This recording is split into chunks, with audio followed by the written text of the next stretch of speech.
Man, you called the Shakur signing to Zuffa, kind of before anybody else had kind of caught wind of anything. So I want to do like a little what have you heard? Because so what have you heard about Devin Haney? He seems kind of be in Do you no know man's what? land, but No, maybe he's not. I've got to be honest, right? And I just said this in an interview. People are saying right now, Devin Haney's in no man's land. I actually think Devin Haney is in a brilliant position, right? Because Devin Haney was going to sign with Zuffa. He probably still will. I don't know where he's up to, right? I think that, I know the numbers they're giving Shakur. Great deal for Shakur. He gave up his legacy, but he's got legacy. And now he's got a great deal. Good for him.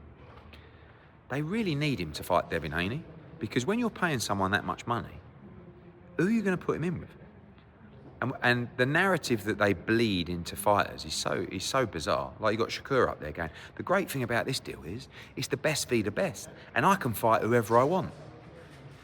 No, you can't. What are you talking about? You got a load of the champions and big names on the zone with other promoters. You can't fight who you want, right? Now, who else can you fight right now? Rayo Valenzuela, good fighter, but you're going to pay Shakur that kind of money to fight Rayo Valenzuela. They need Devin Haney. They need to make that fight. And actually, as much as it pains me to say the position that Devin and Bill are in right now, and I love them, they should be saying, you really need me right now. Don't you, Zuffa? Because what other fight is going to be worth paying Shakur that kind of money other than Devin Haney? And the problem is with Devin and Bill, when they understand they have leverage, God, they are fucking hard work. Do you know what I mean? So good luck to Devin. I think if he plays it right, you see, yeah, it's very, very interesting. Very interesting. Last time we spoke about the AJ Fury kind of who's promoting it, Dana saying he's promoting it. I believe you told me he could do it if you give him your permission. Yeah. It seems like that's what happened with Ryan and Conor Benn, because we got the email from Paramount. Oscar Kent went on social media saying it's done. Obviously, he had some involvement, but what do you think that looks like, right? The Ryan versus... I think it's really interesting. I mean, the politics of it, because these guys, and I'm not going to get into the back and forth because, I guess we've had peace talks and all that kind of stuff, but they think they can do anything, right? They think they can interfere with fight contracts, with broadcast contracts. They expected Ryan Garcia against Conor Benn to be a Zuffa show on Paramount. That is it. And Sky Sports, which is their other partner, right? It's now a ring card, co-promoted by Oscar de la Hoya and Zuffa on the zone and Paramount. And I think that is it's good for them because it's incredibly humbling. It's teaching them how boxing works. People don't lay down. Oscar de la Hoya don't go, oh, you have Ryan Garcia. Yeah, I've just put all my work and life into Ryan. Have him. He fights to the end, and he's done brilliant. The zone, masterpiece from them, masterclass. Now it's a ring card, right? And now the zone have got it in the UK. I actually think it's a bigger fight in the UK than it is in the US, because everybody knows Conor, everybody knows Ryan, and it's on the zone. So, and now you've got Oscar de la Hoya up there with Dana co-promoting it. And by the way, I think that's great for the fight. They should embrace that, but they can't because they're control freaks. And it will be eating them up so bad that it's not really even their show. Do you know what I mean? Whereas it was supposed to be. They gave Conor Benn all that money to have the control to do that fight. Now they're doing it with Golden Boy. And the funnier thing is, it wasn't so long ago that Nick Khan was on the stand testifying in the Muhammad Ali Act, crucifying the WBC and crucifying Maurizio Sulaiman. Now they're promoting a WBC event where the beautiful green and gold belt is in the ring and Maurizio will be in there holding it around amongst Dana and Nick. It's like, this is boxing. You cannot make it up. It's unbelievable, the drama. So, but listen, well done for everybody because it's a good fight. It's an exciting fight for boxing. And who wins the fight itself? How does I don't like Conor at 147. I don't believe he should be fighting down there. I think, look, he had those 2 fights with Eubank at 160. I'm not saying he's a middleweight. He fought Regis at 150, was it, or 151? He looked terrible in that fight. 147's brutal for him now. He trains so hard, but I don't think he has power down there. I don't think he'll have the chin down there. And Ryan's a world-class fighter.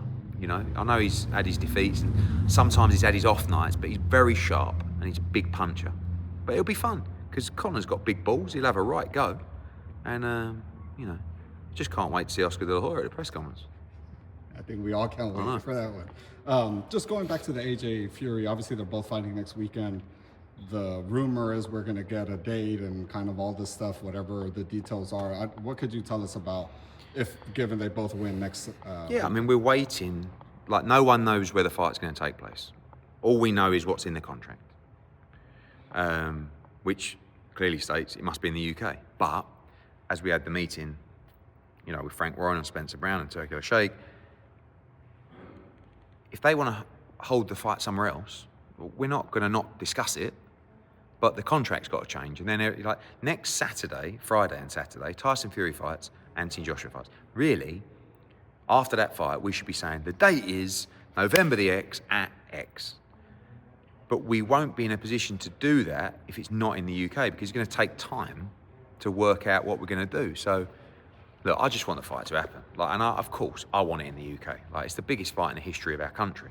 It's one of the biggest fights in the history of the sport. Listen, they want it in New York. We want it in London. We'll find a way. But fingers crossed we can get it over the line in the UK. And just last one for me, man. Just big fight in August. Roelly versus Teofimo. Yeah. I know Catterall's technically Roelly's mandatory, I believe, but just that fight itself, Roelly versus Teofimo. Yeah, good fight. Yeah. I mean, look, Jack's he's not unlucky, but he really deserves his opportunity. He won against Giasov. He's the regular world champion. And there's an order from the WBA, 180 days, where Teo has to fight Jack. So they're not doing anything wrong in this fight. It's within that period. But the winner of that fight should have to fight Jack Catterall. Good fight. I expect Teo to win the fight, but I like Roelly. He's good fun. He's been out for a long time. He's been out for a year already.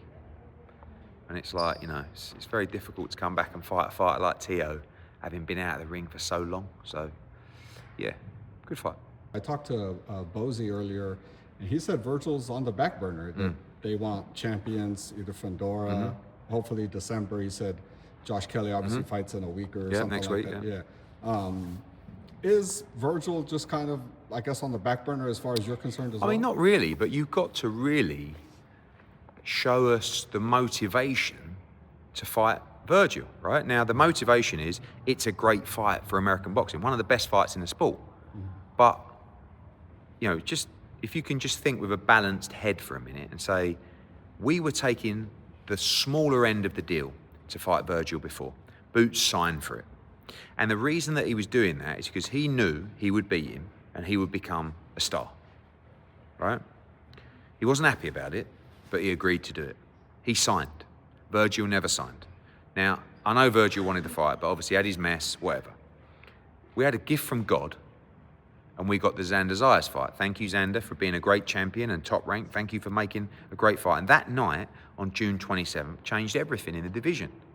A new star was born in Jerome Boots Ennis, and a unified world champion was born.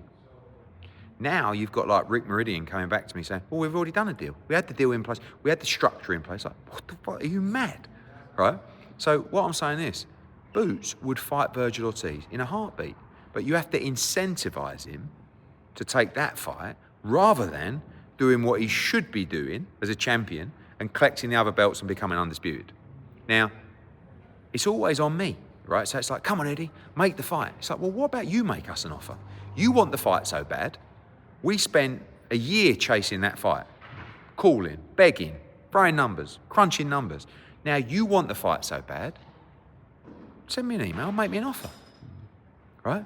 But Boots is a champion who's after legacy and after belts. So he's like, I'll fight Virgil, yeah, no problem. Can we not become undisputed? I'm like, yeah, but we can do it. And the reason why that fight is going to be attractive, and Boots, I say Boots isn't a money guy, he's making a lot of money, but Boots is legacy, and the legacy brings money. right? He's not how much. But I'm going to have to go to him and say, this Virgil Ortiz fight is significantly more money than Josh Kelly or Fundora. So that's why we should pivot. Because at the moment, Boots, you see him with the belts. Like, he wants every belt. He wants to be undisputed. And it's like, I think he just feels like sometimes it's not a waste to fight Virgil Ortiz, but you're losing an opportunity to capture a belt. So, Virgil Ortiz, fight Josh Kelly. Virgil Ortiz, fight Fundora. And we will fight Virgil Ortiz, no question. But we've never had an offer. It's just Eddie make the fight. You know what I mean? So I have to really, it's not really my job to push that fight to Boots. If the opportunity comes, I will go to him and say, listen, I think we should consider this. It's a great fight, it's a lot of money, blah, blah, blah. And he will weigh it up. How much is the Kelly fight? How much is the Fundora fight? Because that's what I want. Now, if you want me to fight this guy, if the fans want me to fight this guy, no problem. But, you know, I'm not trying to be difficult as well, but it's like, to not regard what's just happened is mental. I mean, Virgil's in the wilderness right now. That's the truth. And he's a great fighter. I like him, but he ain't fought for a year coming up.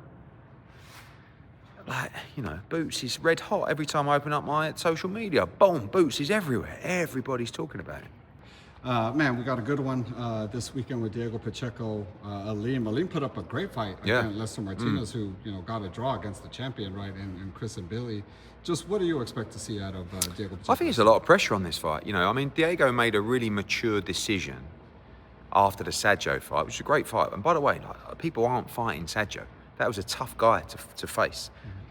That he just wasn't firing, and he wanted to change trainers. He wanted to change environment, and he forgoed the Hamza Shiraz fight, right? Because he said, I think I can beat Hamza Shiraz, but I know I can beat him under Buddy McGirt in one or two more fights' time. And we're probably a little bit more reckless and aggressive, where normally we just go, yeah, let's go for it. Like, we'll work it out. You'll be all right on the night kind of thing. But he was mature enough to say, give me my time. I'm 24 years of age.